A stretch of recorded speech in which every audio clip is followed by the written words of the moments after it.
শহর কলকাতার একমাত্র বিমানবন্দরে রোজ যাতায়াত করেন লক্ষ লক্ষ যাত্রী। প্রতিদিন আকাশে ওড়ে হাজার হাজার বিমান।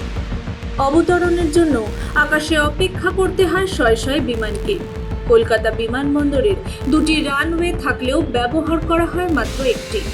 বিমানবন্দরের দ্বিতীয় রানওয়ে আটকে দাঁড়িয়েছিল একটি মসজিদ, তাই ছোট দ্বিতীয় রানওয়েতে নামতে পারে না বড় বিমান। দীর্ঘদিন ধরে রানওয়ে আটকে দাঁড়িয়ে থাকা সেই মসজিদ সরানোর সব থেকে বড় বাধা ছিল বাম ও তৃণমূলের তোষণ রাজনীতি। অবশেষে কেটেছে সেই বাধা। বিজেপির হাত ধরে কলকাতা সহ গোটা রাজ্যের উন্নয়নে ঝাঁপিয়ে পড়েছেন মুসলিমরাও। আর তাদের সহমতিতেই শুরু হয় দমদম বিমানবন্দরের দ্বিতীয় রানওয়ের উত্তর প্রান্তে থাকা মসজিদটি সরানোর কাজ। শনিবার থেকে সেখানে বন্ধ হয়েছে নামাজ পাঠও। রাজ্য সরকার, কেন্দ্রীয় সরকার ও বিমানবন্দর কর্তৃপক্ষের তরফে ওই মসজিদটি সরানোর জন্য আরও বড় জায়গা দেওয়ার প্রস্তাব দেওয়া হয়েছে। কোনো শহর বা এলাকার উন্নয়ন অনেকাংশে নির্ভর করে সেখানে কতগুলি বিমান সংস্থা বিমান চালায় তার উপরে। আর বিশ্বের বড় বিমান সংস্থাগুলি যে বিশাল বিমানগুলি চালায় তার জন্য দরকার হয় দীর্ঘ রানওয়ে। এছাড়া বিমানের সংখ্যা বাড়লে বিমানের উড়ান ও অবতরণের জন্য আলাদা রানওয়ে প্রয়োজন হয়। সেই প্রয়োজন মেটাতেই কলকাতা বিমানবন্দরে তৈরি করা হয় দ্বিতীয় রানওয়ে। বলে রাখি, কোনো একটি নির্দিষ্ট জায়গায় ইচ্ছে মতো যে কোনো দিকে রানওয়ে তৈরি করা যায় না। সেখানকার মৌসুমি বায়ু প্রবাহের গতিপথ অনুসারে ঠিক হয় রানওয়ের অভিমুখ। এমনকি দুটি রানওয়ের মধ্যে ন্যূনতম কত দূরত্ব থাকতে হবে তাও আন্তর্জাতিক আইনে নির্ধারিত। ফলে রানওয়ে অন্য জায়গায় বানানো কার্যত ছিল অসম্ভব। দমদম নেতাজি সুভাষচন্দ্র বসু আন্তর্জাতিক বিমানবন্দরের মূল রানওয়ের দৈর্ঘ্য ৩,৬৩৩ মিটার। দ্বিতীয় রানওয়ের দৈর্ঘ্য ২,৮৩২ মিটার। যেখানে বিশ্বের সব থেকে বড় যাত্রীবাহী বিমান এয়ারবাস A380 চলাচলের জন্য রানওয়ের ন্যূনতম দৈর্ঘ্য হতে হয় ৩,০০০ মিটার। এতদিন মসজিদটি সরানো সম্ভব না হওয়ায় দমদম বিমানবন্দরের দ্বিতীয় রানওয়েটি সম্প্রসারণ করা যাচ্ছিল না, যার ফলে দমদম বিমানবন্দরে এই ধরনের বড় বিমান ওঠানামায় ভরসা ছিল মূলত ওই একটি রানওয়ে। কোনো কারণে রানওয়েটি বন্ধ হয়ে গেলে কলকাতাগামী এই ধরনের বড় বিমানকে ঢাকা বা দিল্লিতে ঘুরিয়ে দেওয়া ছাড়া উপায় ছিল না। বাম ও তৃণমূল জামানায় তোষণ রাজনীতি করতে করতে নামাজিদের মুখ বন্ধ করে মসজিদ সরাতে রাজি হচ্ছিল না তখনকার শাসক দলের নেতারা। এ ব্যাপারে বাধা তৈরি করতে স্থানীয় নমাজিদের লাগাতার উস্কানি দিচ্ছিলেন সিদ্দিকুল্লাহ চৌধুরীর মতো তৃণমূল নেতা। স্থানীয় মুসলিমরা কলকাতা তথা রাজ্যের উন্নয়নে মসজিদ সরাতে রাজি থাকলেও সিদ্দিকুল্লাহদের চাপে মুখ খুলতে পারতেন না তারা। এইসব নেতাদের প্রধান লক্ষ্য মুসলিমদের মূলধারা থেকে বিচ্ছিন্ন করে রাখা ও যাবতীয় উন্নয়ন থেকে বঞ্চিত রাখা। তারপর সেই অনুন্নয়নকে হাতিয়ার করে বঞ্চনা ও নিপীড়নের কাঁদুনি দেওয়া। রাজ্যে বিজেপি ক্ষমতায় আসতেই ঘরে ঢুকে গিয়েছে তৃণমূলের সেই সব নেতারা। আর তারপরই প্রকাশ্যে মসজিদ সরানোর সম্মতি দিয়েছেন স্থানীয় নমাজিরা। প্রায় ৩ দশক ধরে বিমানবন্দর কর্তৃপক্ষ মসজিদটি সরানোর জন্য আবেদন করছিল। গত ৯ মে রাজ্যে বিজেপি ক্ষমতায় আসতেই ফের মসজিদটি সরানোর জন্য নিবেদন শুরু করে তারা। ঠিক হয় বকরি ঈদের পর এ ব্যাপারে চূড়ান্ত সিদ্ধান্ত হবে। সম্প্রতি জেলা শাসকের দফতরে বাঁকুড়া মসজিদ সরানো নিয়ে একটি গুরুত্বপূর্ণ বৈঠক হয়। সেখানে মসজিদ স্থানান্তরের ব্যাপারে চূড়ান্ত সিদ্ধান্ত হয়েছে। সেই সিদ্ধান্ত অনুসারে শুক্রবার মসজিদে শেষবার নামাজ পড়েন নমাজিরা।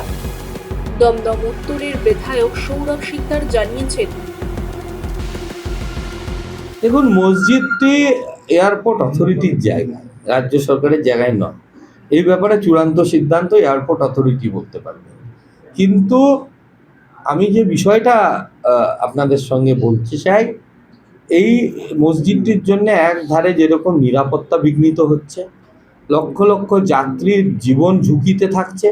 কারণ হচ্ছে এখানে যে ঢুকছে, যারা ওখানে নামাজ পড়তে, তাদের কোনো পাস ইস্যু করা হয় না, তারা খালি আধার কার্ড দেখিয়ে ঢোকে। এবং সিআইএসএফের অনেক জওয়ান এবং একটা বাস রাখতে হয় তাদের নিয়ে যাওয়া এবং নিয়ে আসার জন্য। দ্বিতীয় নম্বর হচ্ছে যে এই মসজিদটা থাকার জন্য এয়ারপোর্টে রানওয়ে সম্প্রসারণ হতে পারছে না, এবং রানওয়ে সম্প্রসারণ হতে না পারার জন্য অনেক বড় বড় এয়ারলাইন্স এখানে কিন্তু আসতে পারছে না। তাহলে বড় বড় এয়ারলাইন্স না আসতে পারার জন্য যেভাবে এয়ারপোর্টের রেভিনিউ লস হচ্ছে, এখানে লোকদের কর্মসংস্থান লস হচ্ছে এবং সার্বিকভাবে এই এয়ারপোর্টের বিকাশ আটকে আছে। এক সিকিউরিটি ইস্যু, আমাদের মুখ্যমন্ত্রীর ওপরে বারবার সিকিউরিটি থ্রেট আসছে, সেখানে এয়ারপোর্ট দিয়ে মুভমেন্ট করেন, প্রধানমন্ত্রী মুভমেন্ট করেন, স্বরাষ্ট্রমন্ত্রী মুভমেন্ট করেন, সিকিউরিটি এজেন্সিগুলোর উপর এক্সট্রা চাপ আসে। কিন্তু কেন? একটা মসজিদকে স্থানান্তরিত করতে কি অসুবিধে আছে? রাষ্ট্রের কাজে যে কোনো সম্পত্তি, যে কারুর বাড়ি, কারুর জায়গা, ফ্যাক্টরি যদি সরানো যায়, তাহলে মসজিদও সরানো যাবে। আমরা বারবার বলেছি যে মসজিদের জন্য যা প্রয়োজনীয় ল্যান্ড লাগে সেটা আমরা উদ্যোগী হয়ে করে দেব এবং বানানোতেও সহযোগিতা করব। কিন্তু সিদ্দিকুল্লাহ সাহেব এবং তার দলবল এটা নিয়ে নোংরা রাজনীতির খেলায় নেমেছে, উস্কানি দিচ্ছে লোককে। সুতরাং সরকারের বিরুদ্ধে যাবেন না, কারণ হচ্ছে দেখুন, আইনকে কেউ এই সরকারে হাতে নিতে পারবে না। এই মুহূর্তে পরিস্থিতি শান্ত আছে, আমি এখন যাব আপনাদের সাথে আরেকবার দেখে আসতে। নামাজ পড়া হচ্ছে না, আইন শৃঙ্খলা নিয়ে কোনো পরিস্থিতি এখনো অবধি কিছু হয়নি। আপনাদের মাধ্যমে আমি বারবার অনুরোধ করছি, কেউ আইনকে নিজের হাতে নেবেন না, দয়া করে আইনের পথে চলছে।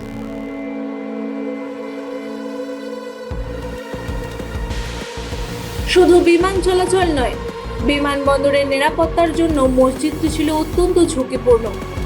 মসজিদের নিরাপত্তার জন্য মোতায়েন করতে হয় অতিরিক্ত সিআইএসএফ জওয়ান।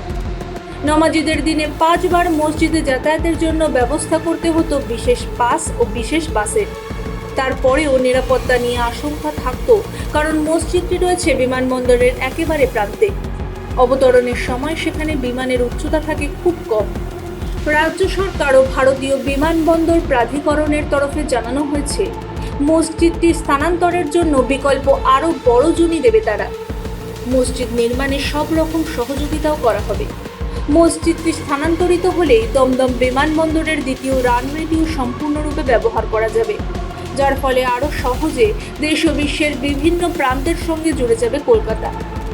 আপনার কি মনে হয়, এতদিন মসজিদ সরাতে মূল বাধা ছিল বাম ও তৃণমূলের তোষণ রাজনীতি? বিজেপির হাত ধরে কি বিচ্ছিন্ন করে রাখার এই রাজনীতি থেকে বেরিয়ে আসতে পারবে মুসলিমরা? জানান কমেন্ট সেকশনে। আমাদের বিশ্লেষণ ভালো লাগলে ভিডিওটি লাইক ও শেয়ার করুন এবং সঙ্গে থাকতে সাবস্ক্রাইব করুন আমাদের চ্যানেল। ব্যুরো রিপোর্ট মাধ্যম।